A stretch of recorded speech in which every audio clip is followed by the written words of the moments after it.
got the motherboard remounted. Next for me is going to be getting the processor here and then go ahead and getting the heatsink fan actually mounted and installed. One other thing I forgot to mention was the reason why I had to remove this motherboard. Some cases actually have inserts on the back side of this metal bracket here. In my case, I actually had to remove the motherboard. AMD, this is the FX8350. I mentioned to you guys. I'm gonna go ahead and get this thing secured in here to show you what the stock heatsink fan looks like out of box. This is what was supposed to go on the processor to cool it, and I think it would do okay under normal use. They're typically okay out of the box, but if you're gonna do any kind of extreme processing, overclocking, it's recommended for, you know, aftermarket heatsink fan, or if you want to go real extreme and go with water cooling.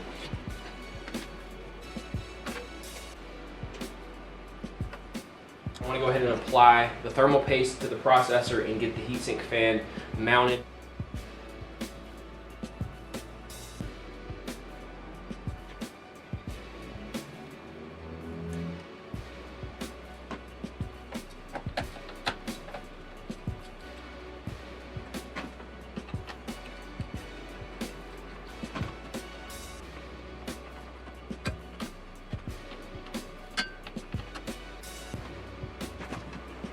So if I just go ahead and snap this fan on right here.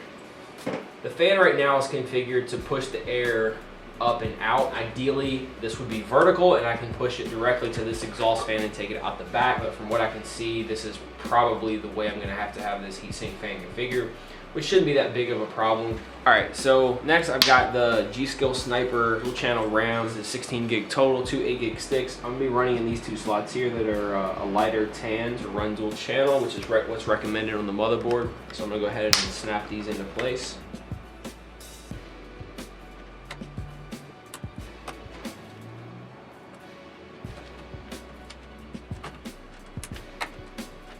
Those went in pretty smoothly. All right, so next I just think I'm gonna go ahead and start adding some of these add-on cards in here. I've got a video card I wanna add as well as a FireWire add-on. I'm gonna go ahead and start with the video card, which is the GIGABYTE GeForce GTX 750. These two slots, this top slot here and this slot here are the ones that run at the higher speeds, the X16 speeds. So I'm not gonna put it here because I've got a FireWire card it's going to go in this slot, and it's actually going to take up 2 slots in the back.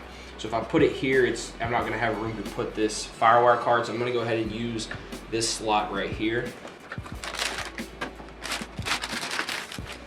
So here's what it looks like, and as you can see, it's got, you know, the depth of taking up 2 slots in the back.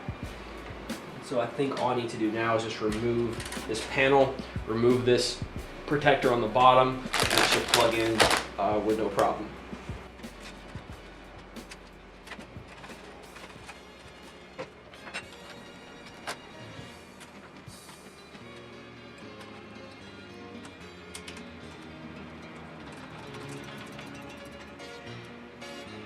All right, so video card is installed. I will wait till the end to connect any additional power cables or connector cables or anything else. Instead of installing this FireWire card next, I'm gonna hold off on that just for the time being and go ahead and get the hard drives installed. I've got 1 solid state drive and 2 secondary drives. So these are my secondary 1 terabyte drives that I'll be using. Is the Western Digital Blue 10 Easy EX is the model on those, and the Crucial M500 solid state is the primary drive that I'll be using, 960 gigabyte. One thing to keep in mind when you're installing a solid state on a desktop computer, pretty much all your cases will be equipped to handle the 3.5 width, but they may not with the 2.5. So in some cases, some of the hard drives may come with adapters already, or you may need to buy an aftermarket adapter kit. It just so happened that the case that I had already has an adapter that I can mount this to, and then I can just connect this like I would a regular 3.5 inch drive.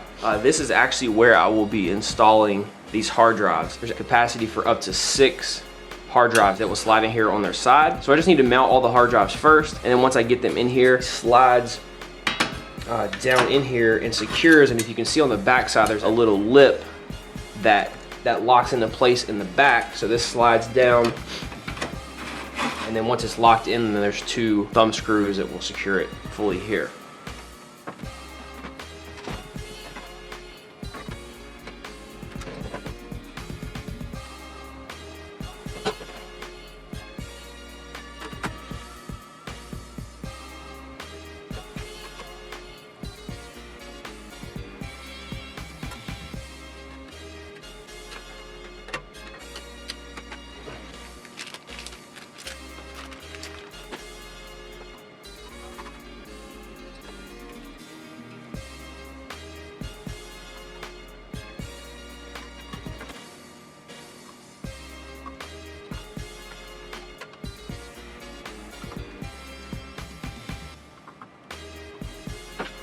Alright, so I've got the 2 secondary drives mounted, and now what I want to do is go ahead and mount the solid state to this adapter bracket, and that way I can slide it in with the rest of these drives.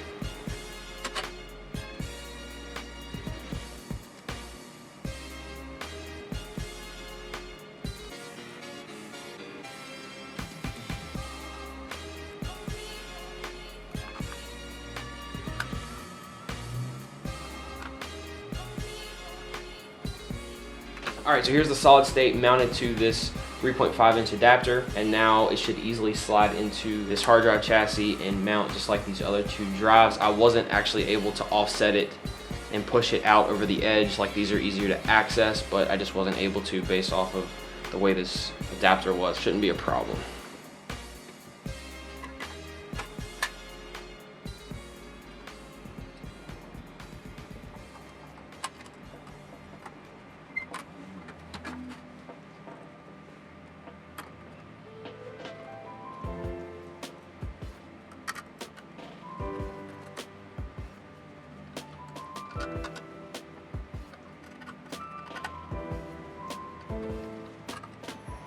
Alright, so now all I have to do is slide this down in place.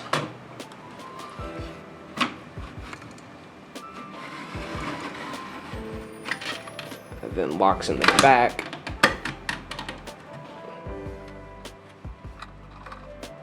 So it's pretty straightforward. I used 2 thumb screws here just to make it easy access if I need to remove this in the future. As you can see, I think you can see here, there's a 120mm fan that'll be pulling in air right over top of these hard drives to keep them cool. And obviously goes without saying, I still have to make the power and data connections. So other than the FireWire add-on card that I will add later, all I have left is the optical drive. So this is just a Blu-ray, writer, reader, DVD, CD, all-in-one drive. So I'll just show you real quick. I'm just gonna install this in this top tray up here, and I'll show you what it looks like.